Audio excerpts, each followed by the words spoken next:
Good morning everyone. মোৰ নতুন এটা ভিডিও লৈ আপোনালোক সকলোকে স্বাগতম জনাইছো। এতিয়া মই বাৰীত ছিঙিবলৈ আহিছো নৰসিংহ আৰু ভেদাইলতাৰ পাত কাৰণ আজি মাছ লৈছো আৰু মাছৰ লগত বনাম নৰসিংহ আৰু ভেদাইলতাৰ জোল। আৰু আপোনালোকে বাৰু খাই ভাল পায়নে আৰু কেনেকৈ ভাল পায় মাছৰ লগত ভাল পায়নে এনেই ভাল পায় মোক জনাব দেই কমেন্ট কৰি। আৰু মই হলে বিৰাট ভাল পাওঁ সেই কাৰণে এতিয়া মই বাৰীতে যেহেতু আছে নৰসিংহ আৰু ভেদাইলতা গটিকে চিন্তা নাই সেই কাৰণে মই ছিঙিবলৈ আহি গৈছো।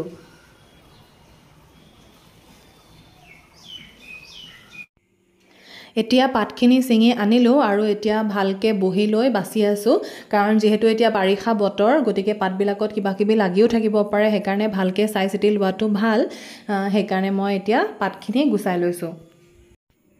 এইখিনিতে আপোনালোকক এটা কথা কওঁ দেই আপোনালোকে বাৰু মোৰ ভিডিঅ'বোৰ চাই ভাল পাইছেনে যদিহে ভাল পাইছে তেন্তে প্লিজ লাইক কমেন্ট আৰু শ্বেয়াৰ এটা কৰি দিব তেতিয়া মোৰ ভাল লাগিব। আৰু লগতে মোৰ এটা ইউটিউব চেনেলো আছে যদিহে আপোনালোকে গম নাপায় তেতিয়াহ'লে এতিয়া ইউটিউবত যাওক আৰু ইউটিউবত মোৰ নামটো চাৰ্চ কৰিব আৰু চাৰ্চ কৰাৰ পাছত ছাবস্ক্ৰাইবো কৰি দিব মোৰ চেনেলটো ধৃতি বৰা বুলি আছে। এতিয়া নৰসিংহ আৰু ভেদাইলতাৰ পাতখিনি ভালকৈ ধুই লৈছো। আপোনালোকে বাৰু মোৰ ভিডিঅ'বোৰ কোন কোন ঠাইৰ পৰা চাই আছে মোক প্লিজ কমেন্ট কৰি জনাব দেই। আৰু আপোনালোকৰ ফালেও বাৰু বানপানী হৈছে নেকি যেহেতু এতিয়া গোটেই অসমতে ইমূৰৰ পৰা সিমূৰলৈকে অকল বানপানীয়ে দেখি আছো সেইকাৰণে সুধিলো যে আপোনালোকৰ ফালেও বানপানী হৈছে নেকি যদিহে নাই হোৱা তেতিয়াহ'লেতো বহুত ভালেই কথা। এতিয়া আকৌ মই এবাৰ মাছখিনি ধুই লৈছো আচলতে মাছখিনি মায়ে ভালকে কাটি ধুইয়ে থৈছিলে কিন্তু আকৌ এবাৰ বনোৱাৰ আগত মই ধুই লৈছো।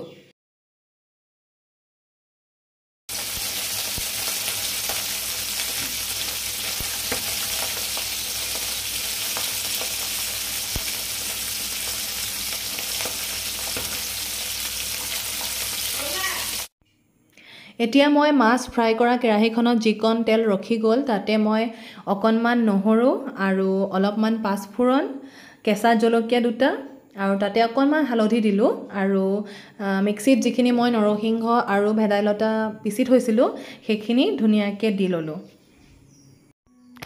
মই পিছে বনোৱা মেলাত বৰ এটা চোকাও নহয় দেই মানে কাম চলি যোৱাকৈ বনাব পাৰোঁ আৰু।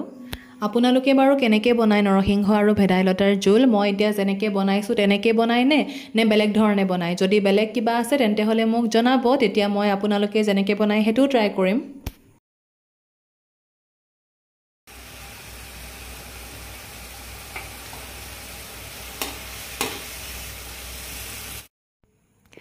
ভাত বনাই থাকোঁতেই ফ্লিপকাৰ্টৰ পৰা এটা মোলে ফোন আহিলে মানে মোৰ এটা ৰিটাৰ্ণ আছিলে গতিকে তেওঁলোকে সেইটো নিবলৈ আহিছে আজি।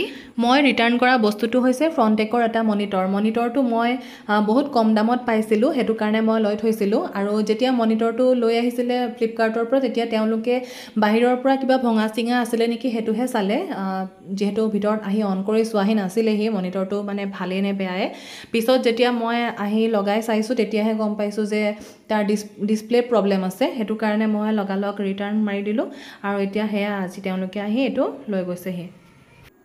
আৰু এতিয়া মোৰ ভাত পানী বনাই হৈ গ'ল গতিকে মই খাই লওঁ ভাতটো আৰু আজিৰ ভিডিঅ'টো মই ইমানতে শেষ কৰি দিছোঁ।